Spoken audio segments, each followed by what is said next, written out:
Hey everyone, welcome back to the channel. Today, we're diving into some amazing facts and traditions about St. Patrick's Day that you probably didn't know. We're talking about the kind of stuff that'll make you the hit of your next St. Patty's Day party. You know, if you're into impressing people with your vast knowledge of obscure holidays, let's get started.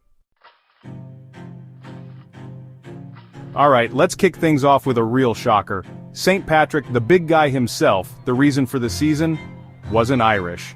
That's right, the patron saint of Ireland, celebrated with parades, green attire, and a whole lot of cheer, was actually born somewhere else entirely. I know, right? Mind blown. It's like finding out Santa Claus isn't from the North Pole. Turns out he was actually born in Roman Britain, which is about as far from Ireland as you can get, while still being on the same island. Imagine growing up in a place that was part of the Roman Empire, with all its grandeur and complexity, only to end up being the symbol of Irish heritage. And get this, the guy wasn't even born a saint. He was just a regular kid named Maewyn Succat. Yes, you heard that right, Maewyn Succat. Not quite the name you'd expect for someone who'd become a legendary figure. He was just regular old Patrick until he got kidnapped by pirates and sold into slavery in Ireland. Imagine the terror and confusion of being taken from your home and sold into a foreign land. It was a life-changing event that set the stage for his future. Talk about a bad run of luck. But sometimes it's the toughest experiences that shape the most extraordinary lives. But hey, look at it this way, at least he wasn't wearing green at the time. Back then, green wasn't even associated with St. Patrick, it was blue. Imagine celebrating St. Patrick's Day in blue, could you imagine? Talk about adding insult to injury. But despite all these twists and turns, Patrick's story is one of resilience and transformation. From a kidnapped youth to a revered saint, his journey is nothing short of remarkable. So, you think those wild St. Patrick's Day parades are an Irish invention? Think again, my friend. The first recorded St. Patrick's Day parade wasn't in Dublin, it wasn't in Galway, it wasn't even in Europe. It was in good old St. Augustine, Florida, way back in 1601. That's right, America, we've been painting the town green longer than anyone. I guess those Irish settlers were really missing home and decided to throw a party. And you know how it goes, one thing leads to another and bam, giant parades with floats, bagpipes, and enough green beer to sink a ship. It's the American way.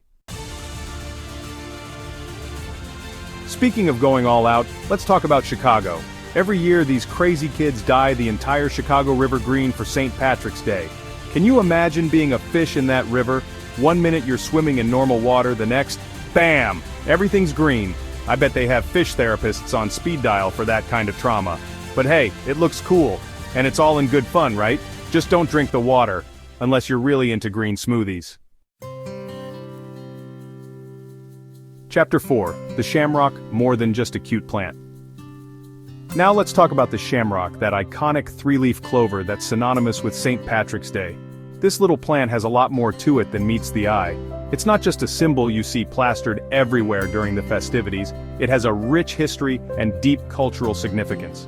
Legend has it that St. Patrick used the shamrock to explain the Holy Trinity, Father, Son, and Holy Spirit, to the Irish people.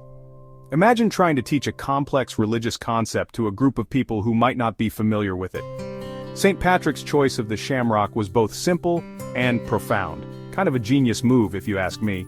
By using something as common and relatable as a plant, he made the concept accessible to everyone. It's like he was ahead of his time in understanding the power of visual aids. It's like a religious flashcard. Think about it. Every time someone saw a shamrock, they were reminded of the Holy Trinity. It was a constant, living reminder of their faith. No wonder it caught on. Over the centuries, the shamrock has become a symbol of Irish identity and pride. It's not just about religion anymore, it's about culture, heritage, and a sense of belonging. So next time you see a shamrock, remember it's not just a cute plant, it's a symbol of faith, Irish pride, and maybe a little bit of luck. Whether you're Irish or not, the shamrock has a way of bringing people together, reminding us of the power of symbols in our lives.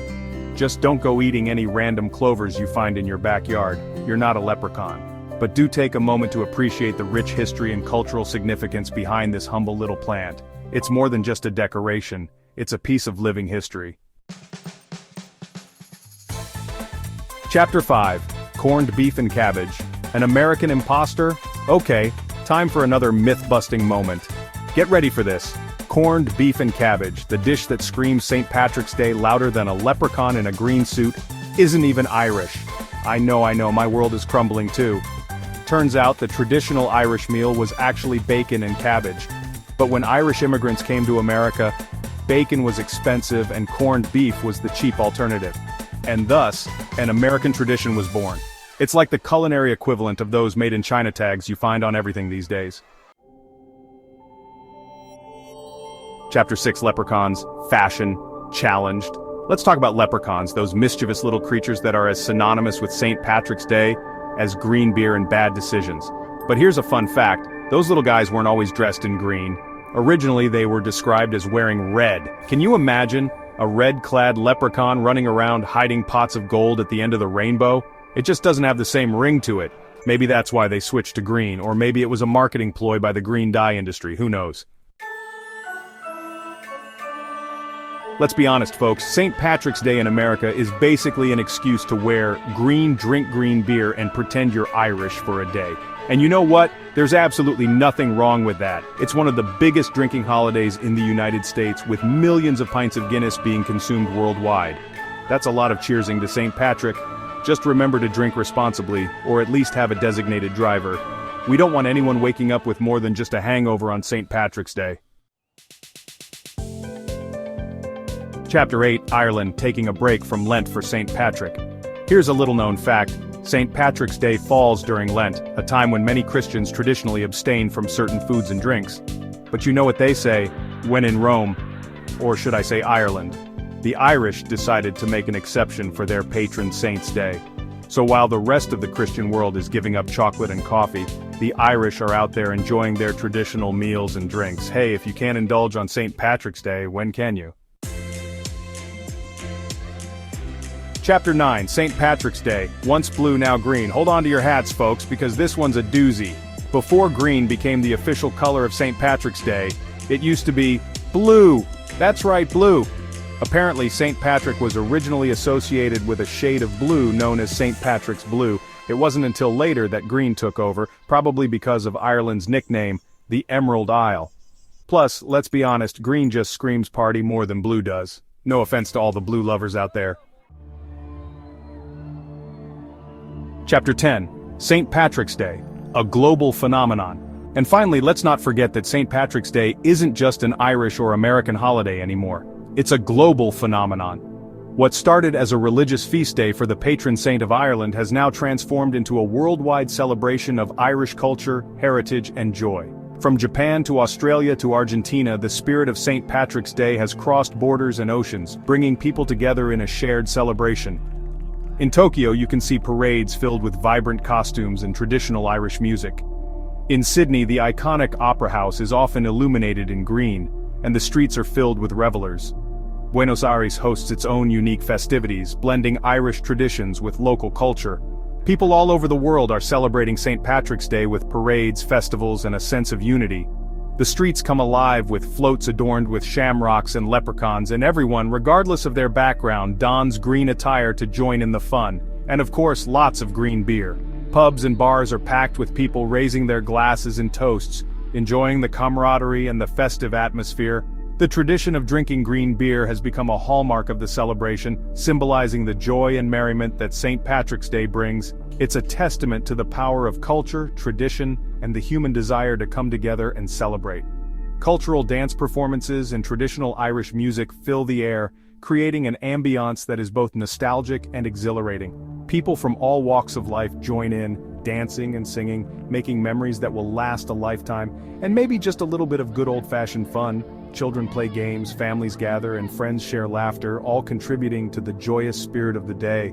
It's a time when the world seems a little smaller and the connections between us a little stronger.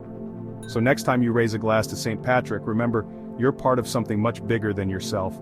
You're participating in a tradition that spans continents and generations, a celebration that unites people in a shared moment of happiness and cultural pride. Remember, you're part of something much bigger than yourself. You're part of a global community of people who just want to have a good time and celebrate life. This day is a reminder of the power of unity and the joy that comes from shared experiences.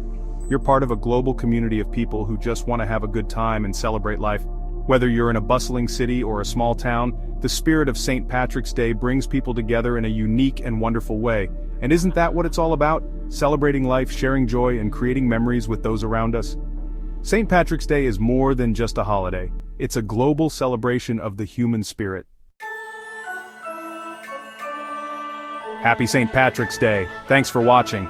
If you enjoyed learning about these St. Patrick's Day facts and traditions, make sure to like, comment, and subscribe for more fun videos.